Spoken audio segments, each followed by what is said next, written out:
Are you struggling with a cramped, cluttered desk? All you want is more room. Is there any way to fix this?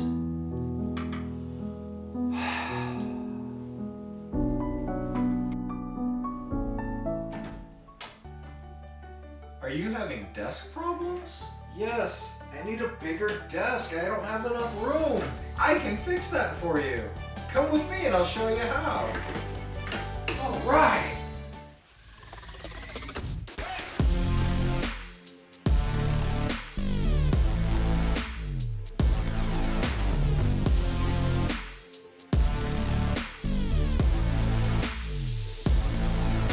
Hey, welcome back to the shop. I'm Jason, and today we are working on a simple Ikea hack.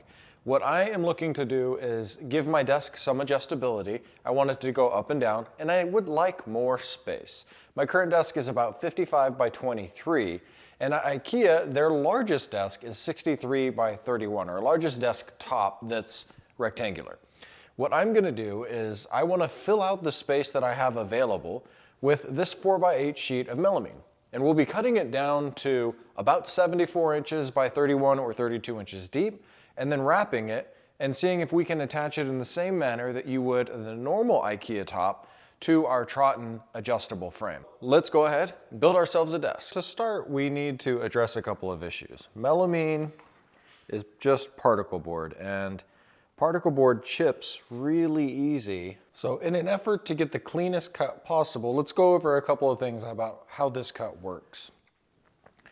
On my circular saw here, you can see that the teeth rotate up. So we want to take that into account as we're pulling through and those teeth are rotating up. This is our nice side. So even with the tape on here, it's going to be trying to pull that melamine layer off. So we'll flip it over again. That way we're cutting through the bottom, pulling down this direction, hopefully having less chip out, using our tape to keep that protected. In addition to that, I have a fine-toothed blade on here, but I'm going to put a new fine-tooth 60-tooth on there. The more teeth, the cleaner the cut will wind up being. And then I'm going to add blue painter's tape across my cut profile so that I can try to limit the number of chips and chip out that I get, keeping it smooth. I'm also going to be cutting it upside down so that as my saw is pulling through, I'm trying to pull the chips out of the backside where I wouldn't see it. So you can see the basic layout of the desk. This will be the desk footprint here, and this will be where I mark out my cut lines. To preserve the most amount of wood, I think this piece will be useful at some point, and then this piece. So I'll cut here first, and then I'll cut there. I'm using a Craig rip cut. Ultimately, that's what I'll use to cut it, but also to lay out my layout line at 17 inches across here, just to keep everything uniform.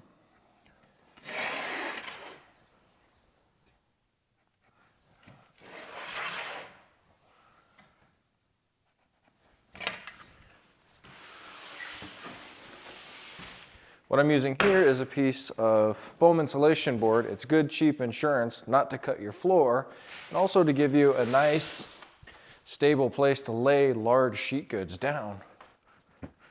A 3/4 sheet of melamine. It's not very light, so it's quite a bit of work to move this guy around.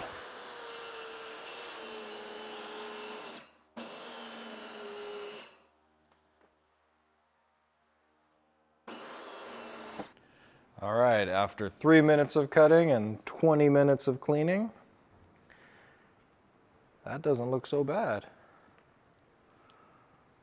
This is the bottom side, so if they were to be chip out, this is where I would expect it.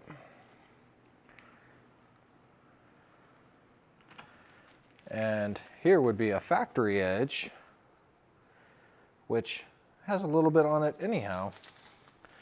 So I'm pretty comfortable with how that came out. Get our other piece of tape. All right, flip it over. Ooh.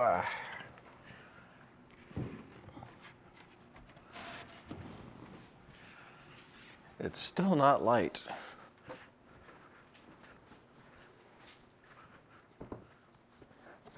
Pull this tape off. Oh, that's a nice crisp edge there.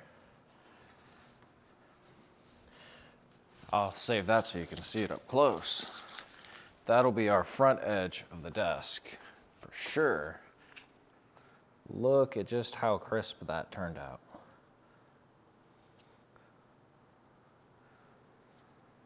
That is lovely. Love it when a plan comes together. So where do we go from here? Well, I'm going to be edge banding it. So I picked this up on Amazon. This is just a white edge to match the top.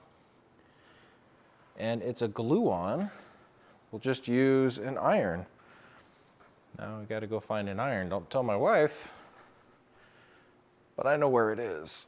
So before I apply the edge banding, I do want to make sure that the corners and the edges are smooth so that if it's too rough, I don't think it's going to apply very well. So what I'm using is a 220 sanding block, and I just want to break the edges enough that we get a good bond and make sure that once it's on there, my fingers aren't going to get caught on there or anything else.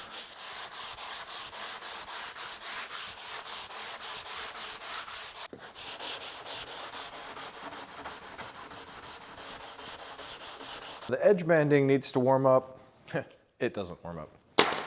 The iron needs to warm up to about 150 degrees C, much hotter than that, 212. We'll turn this down a little. We don't want to damage our banding. And what this is it's just a 7/8 inch strip of melamine with glue attached to the back already, reheatable glue. You can see it on there so that we can heat it up and stick it onto our surface. So we're going to start on the back side just in case we mess up. We're going to line it up on the edge and apply some heat. We're sticking right on. The temperature should work. So what you want to do, 164, we're solid, is get it heated up, sticky, and then use a little roller, a piece of wood, your hand, if you can take the heat, and stick that thing on there firmly so that it's not falling off. Let's get it on. Ow! Just like that. Use your roller. There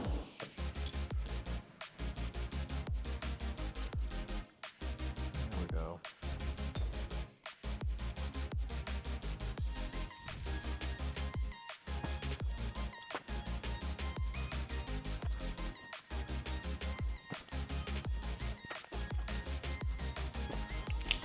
Use a razor blade to cut the edge. Now what I have here is an edge banding cutter. You could cut this in a multitude of different ways. You could just get one of these cutters on Amazon, links down below.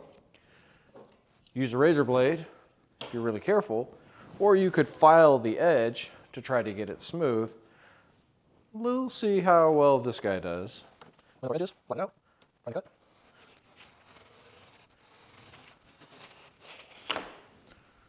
Slide the edge off and you get a nice fine cut.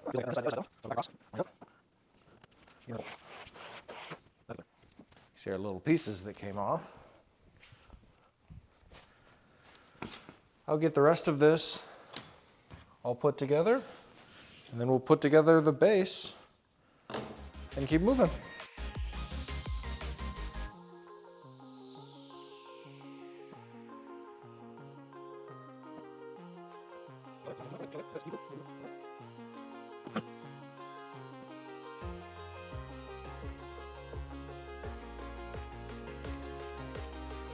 Now remember, I said that you can get these laminated in many different strips. So this would be an oak strip that I've used in the past. Feel free to get creative with this as you're trying to bend this edge and make it look however you want. Look at all the different colors. These are even stainable. So you can pick all sorts of different mix and match ideas to give it your own personal look.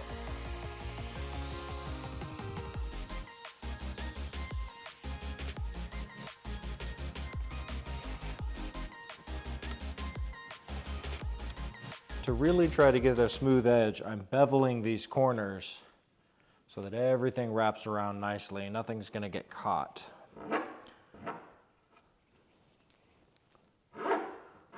I'm just using a file.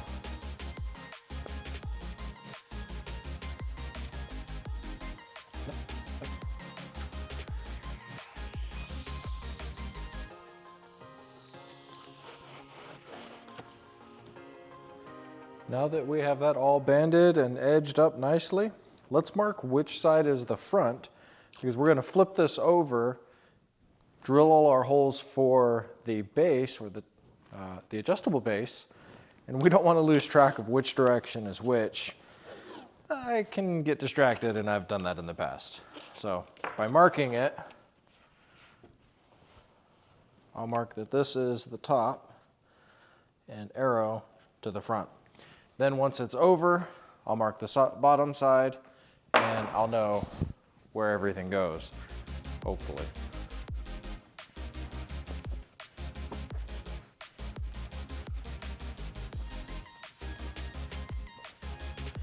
All right, in this tiny but very heavy box is our base. Let's get it opened up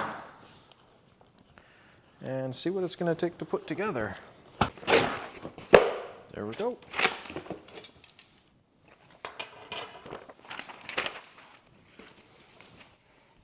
These are our adjusting rods.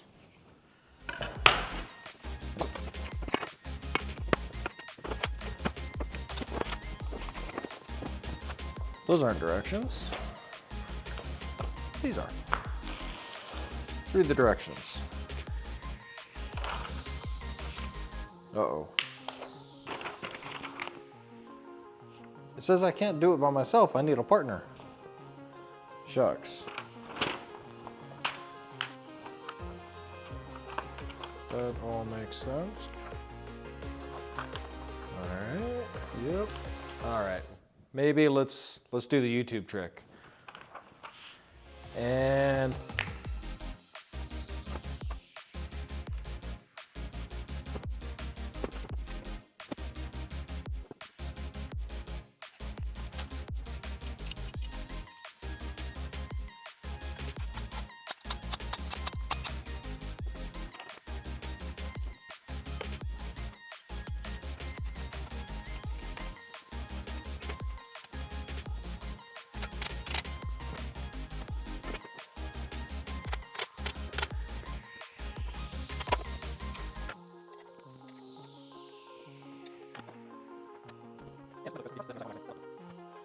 okay, so minor problem. The base comes with these screws that would normally screw into one of the tops from Ikea that are made for this top, or this base. Base, top, top, base. I'm not using one of those, so now I need a different solution to mount them. Fortunately, every time I've ever had an Ikea something or was given or whatever that went south or sideways, I took it apart and I saved all the little pieces out of them. If you haven't done that, you can get these at any home goods store or Amazon. These are wood anchors. I'll put a picture of what they look like up here somewhere. Basically, all we have to do, I'm going to use my handheld drill press, is drill a small hole, screw these guys in, and then we'll have our mounting position to get this all stuck together. Now I just have to measure up where I want this to sit square, mark the holes, drill them. I think I will go simple and I'll just drill them in place rather than using my handheld drill press. I think I can drill a straight hole.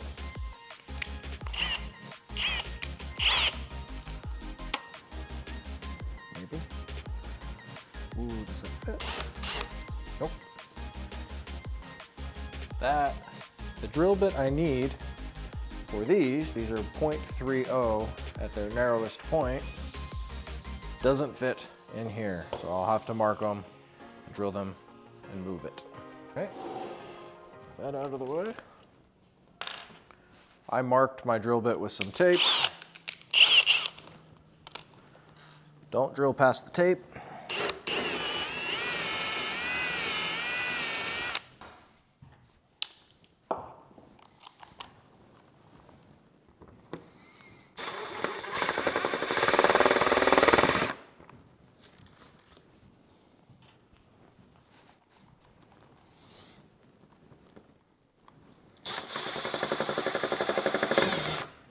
Uh-oh. I guess these are a little damaged. They broke apart. Both of them. Shucks. So here's what I got myself into there. And on that side. Darn. Maybe they'll come out with a reverse drill bit.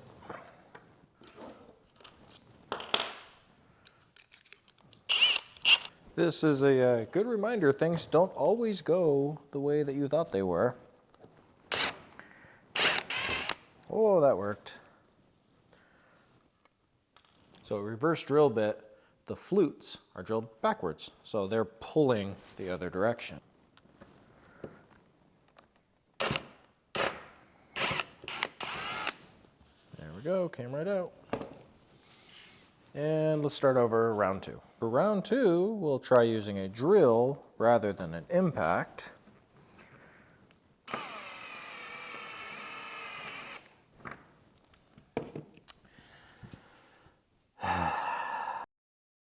Well, sometimes it pays off to be cheap and save stuff, and sometimes it doesn't. This is one of those doesn'ts. These little guys, let's see where, woo, are just breaking apart every time.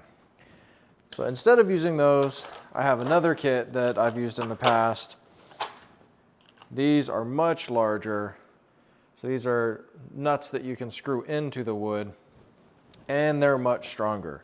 So I fixed these front 2. Now I'll install 2 more in the back, and we'll try this all over again. Gotta find the right drill bit this time. Let's put these in.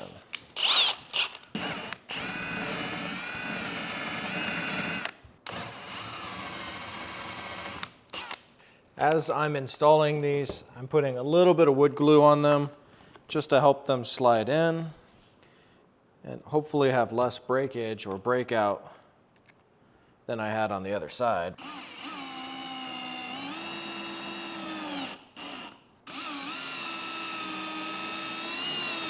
Still not free of chip out damage, brokenness, excuses, poor quality craftsmanship.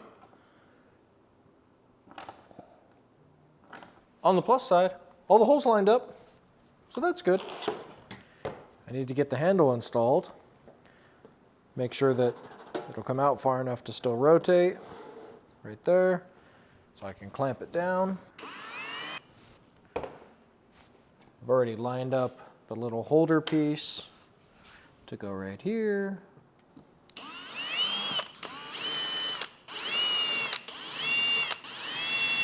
I'm using this bevel bit or bevel drill thingy to round out the edge so that when my anchors go in, I would say they don't split the top, but that seems to be what I'm doing anyhow, so.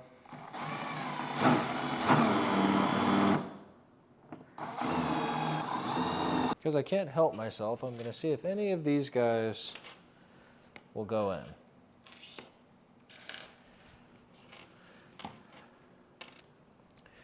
Maybe they'll go in by hand.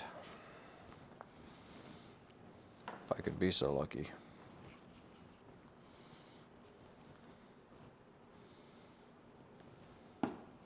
That might have been too much glue.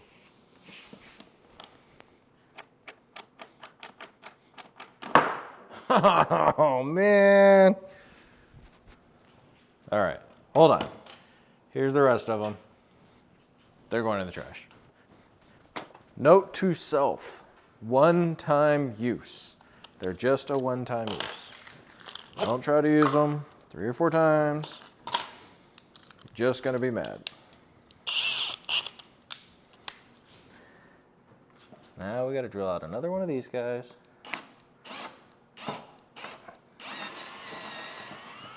Okay, so we know what needs to happen. I need to drill the holes big enough for the really nice screw-in anchors.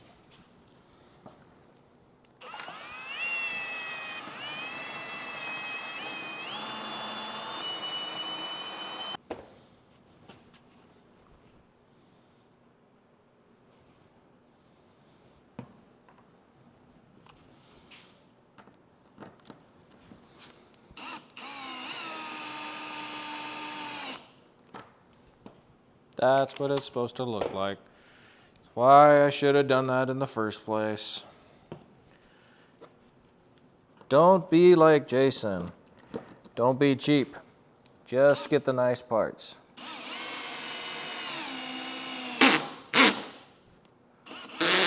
What the?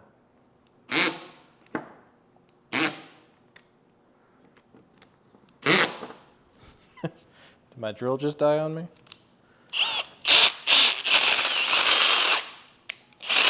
Guess so. Man, I just can't win today. Spare drill. Maybe.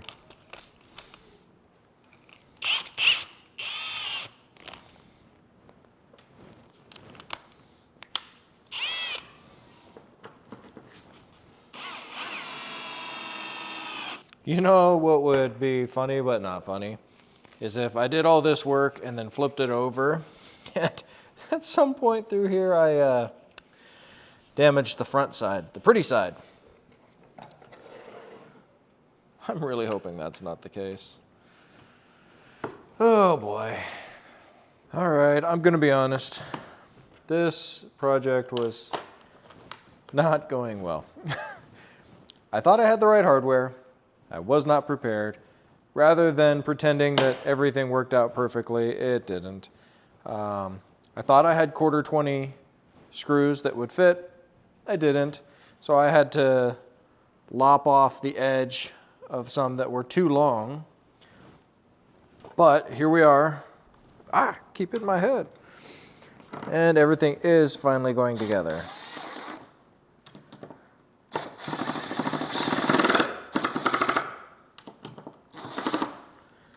Now I can lock it down. Okay. Now we got to take it apart and move it inside the house. This is where I'm going to need that second person.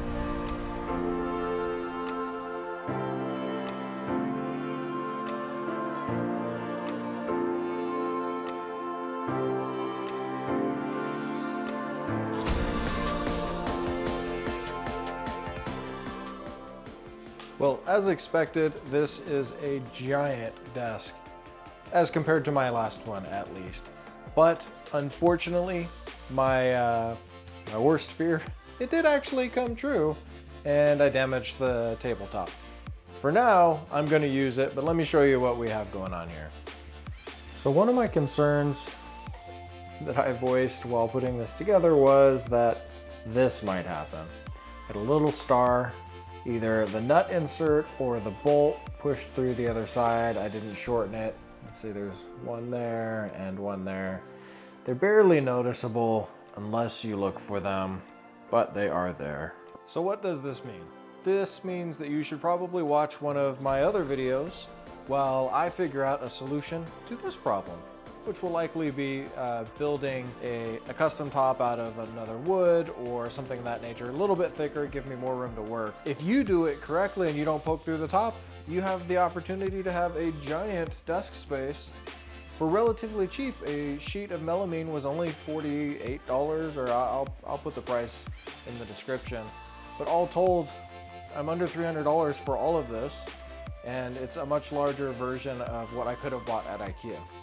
So like, subscribe, comment below on what you would have done different or how I can fix this if you know how. Thanks for watching, and we'll see you on the next one.